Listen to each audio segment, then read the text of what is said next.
Hello and welcome. Today I want to talk about Slaaneshi cultists and what can you do with them. So, Slaanesh campaign is one of the ones from Demons that is not the most likable, but definitely people adore it for shenanigans you can do. But the cultists, from time to time you will be able to use this proliferate cults. So it will spawn 3 cults in human or elf-owned settlements. So you can, start seducing them because it's all about seduction. And you will have option to build one of the 4 cults. Access cult den is nice if you lack of devotees, but once you research Everlasting Gift, it's pointless, because, devotees from Gift of Slaanesh is given 25, which we will talk about it in a moment. And the next one is Parlor, Access Cult Party.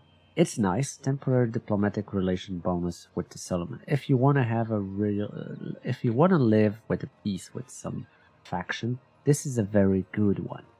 However, if you play, as I did, with loads of vassals, everyone gonna hate you. So this settlement, this cult, is also not very good if you play this way. If you play normal without vassals, much of them, this one will be very nice to establish some nice politics. There is Cult Atelier, and this one is the best, okay? Because here's what you can do. Once you click this, you build this, and it will spawn if there is a capacity met. But it's increasing capacity +1, so there is always a capacity met. It spawns cultists next to settlement that you had a cult. It doesn't work in Wolf 1 for some weird reason, but yeah, there is no cult. Cultists won't spawn there. But you have a cultist, right? So then, now,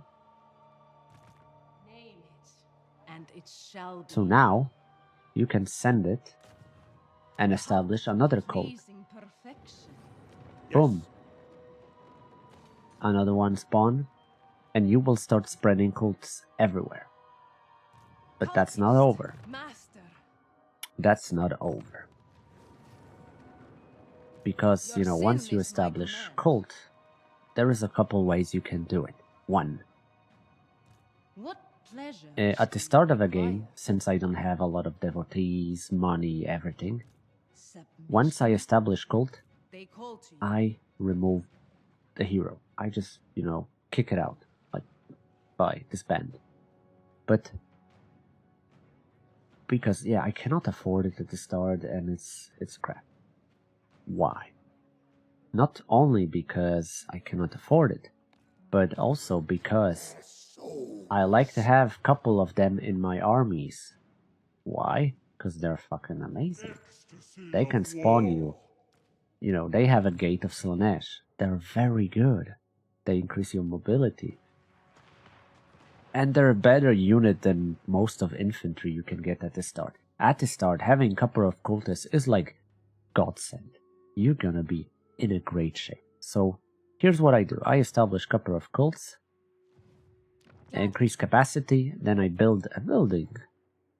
One of them, like I think is the Cult of Pleasure, and I recruit any cultist. Seriously, any cultist. I do it. Because why not? And this way, I have like 3 to 4 per army, and I put them into armies. Then I remove the building and go for the money. But it's great. It just works. It's very, very useful. What's great about establishing cults is that this happens only to human and elf-owned settlement. But when you send a cultist, you can establish the cult in whichever race settlement you want. So eventually you will end up, like me, just you could wandering around and just, you know, spreading cults. Purely to increase capacity and others. Okay, so when you have a cult, what else you can do? When you have a cultist, I mean, I recommend using eventually, not at the start. Don't do it at the start. It's not worth your time, money, anything. It's not worth it. Once you establish like 2 armies with a couple of cultists, you start having a nice flow of devotees. Establish another cult and start doing agent action on lords. On lords, cultists can, you know, hinder replenish. So recommend increase specialist and hinder replenishment. Don't bother with established cult cost. And spread corruption is very nice. I recommend spreading corruption and getting Slaaneshi Zealot. I'll tell you why in a moment. But by doing this, when you succeed, you will leave Slaaneshi Gift of Slaanesh mark. This will spread corruption, increase influence towards, you know, this.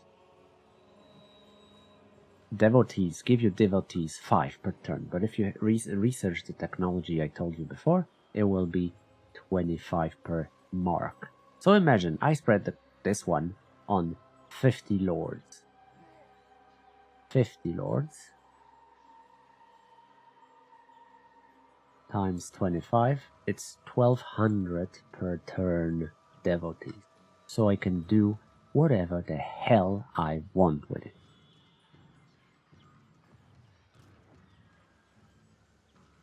And when you start increasing corruption, Slaanesh corruption, you know, things goes very, very nuts. Because I'll tell you what I did.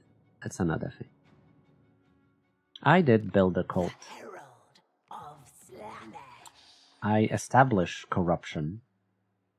It was fighting with vampire corruption, but eventually I had like 50 something. I built a cult, the last one. I built the cult, the last cult,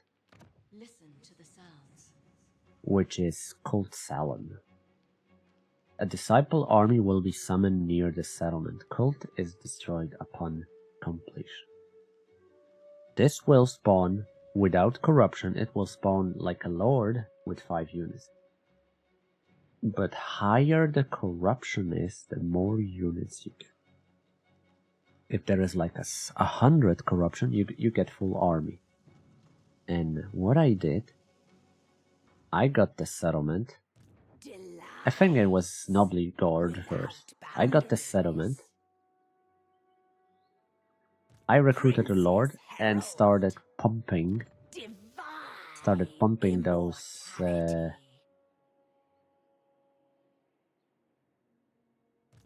units. And I start, you know, it's somewhere far, far away from my settlement. I started a new chapter of my campaign, and you can do it whatever the hell you want.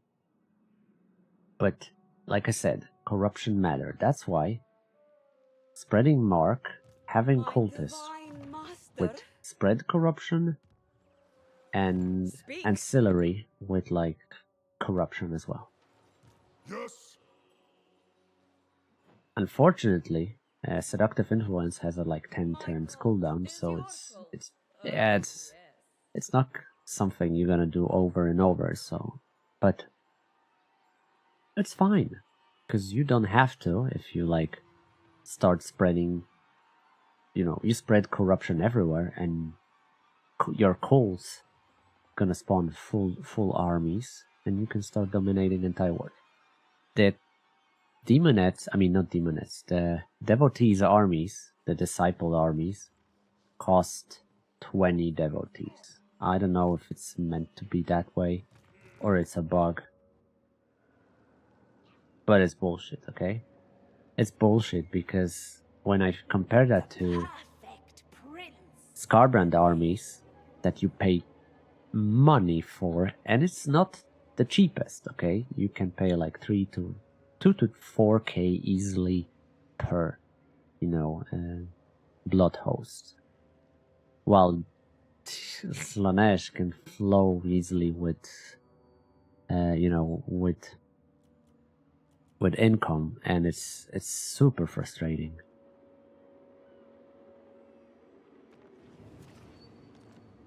So it does increase money problem for Skarbrand, but here obviously it's not that problem, because 20 devotees per army, and you can have never ending of them, because once you spread marks of Slaanesh, you're flowing with devotees so much, it's insane. So it starts never-ending chain that is super, super powerful.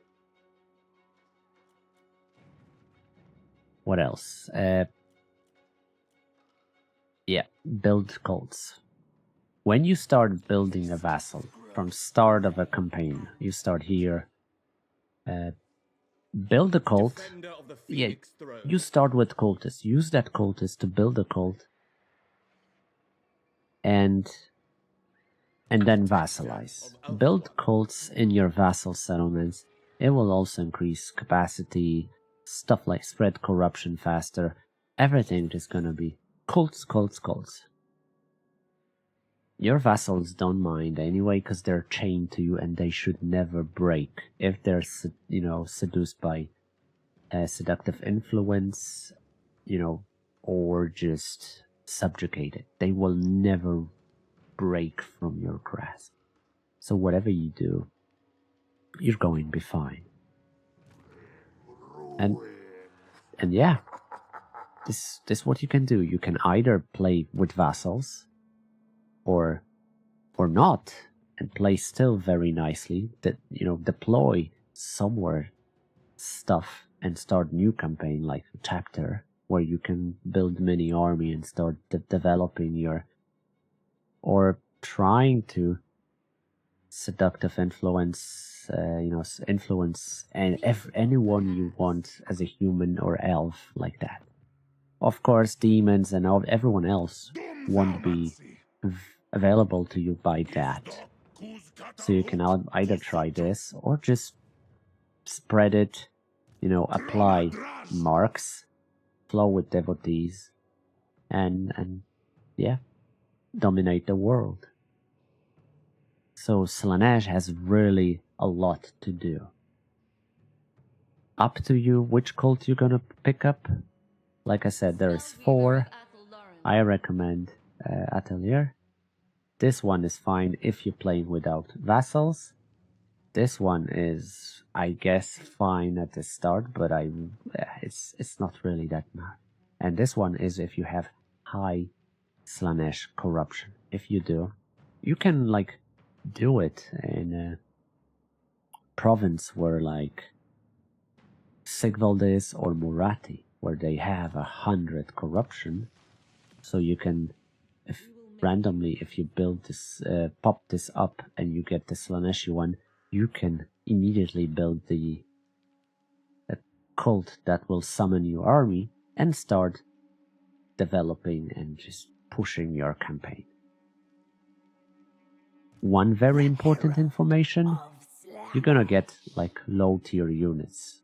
Don't get crazy. That's a difference between this, devotees armies, disciple armies, and blood hosts. Blood host can be great. So, yeah. Plus, unholy manifestation, there is one. If you spread enough corruption, these are nice. First one is great because you get movement, range, speed, and everything. The second one is nice at the start. I highly recommend using Carnival of the Dam on an armies that are on a disciple armies. The third one is if you want to seduce some units and you have a hard battle before you, it's great. And the fourth one is insane. Compared to Skarbrand, the fourth one, this one, Cult Uprising. You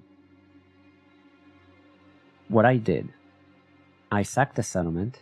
It was a devotees army. I used this one.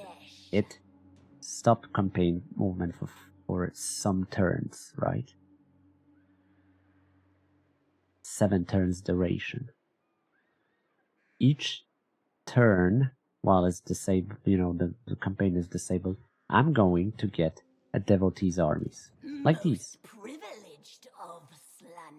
And this will spread like an AIDS. So this is Great War dominance. And yeah, cults in my vassals also provide enough. So when it when I think about cultists, they're very nice. Nurgle are the best because they have region, but they have devastating flanker. They're really fast. They can do stuff.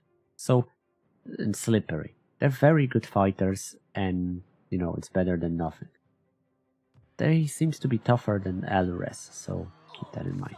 Plus they summon stuff which change everything. Summoning units on the battlefield as Slaanesh, any demon is just so valuable you can't even imagine.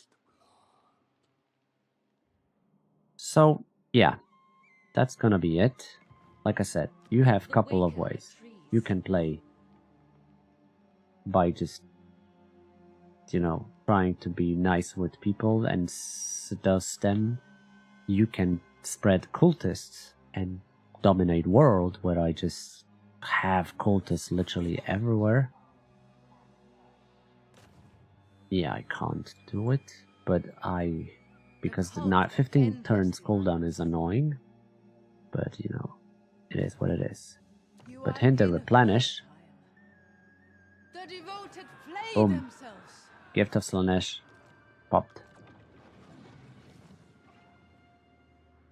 And maybe I don't think about like vassalizing them or something, but definitely going to do it. And yeah, gonna develop some corruption. Name it, and it shall be done. I know my place. The cult Gonna establish grows. another cult. Received. Orders heeded.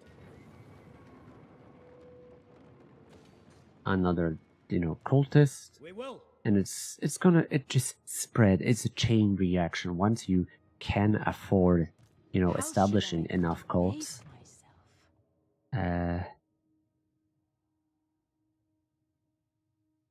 Actually, no. Success, yeah. Specialist and spread corruption, because this one is... Yeah.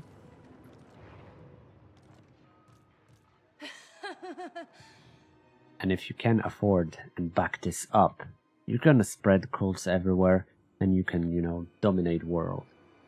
Highly recommend playing with vassals. Now when they fix the vassals, it's so much fun, because you get shitloads of, you know, request armies you can have, whatever you want. So you can get, you have a chance to get some nice heroes. If you will be lucky though. But if not heroes, you can just get, you know, basic army to do some dirty job. Like, I don't know, getting floating treasure or whatever. You don't pay for them. So yeah, that's it. That's the cultists of Slaanesh and shenanigans you can do. What do you think? How do you use cultists of Slaanesh? Please don't tell me, and Slaaneshy things, please don't tell me. But I'm really interested if I missed something. If I missed something, leave that in comment so I might, you know, next time add some more information. And if you reach this moment, thank you for watching. Subscribe, please, if you don't at the moment. Consider it at least, so you can help me develop my channel. And thank you for watching. Thank you. Take care. Bye-bye.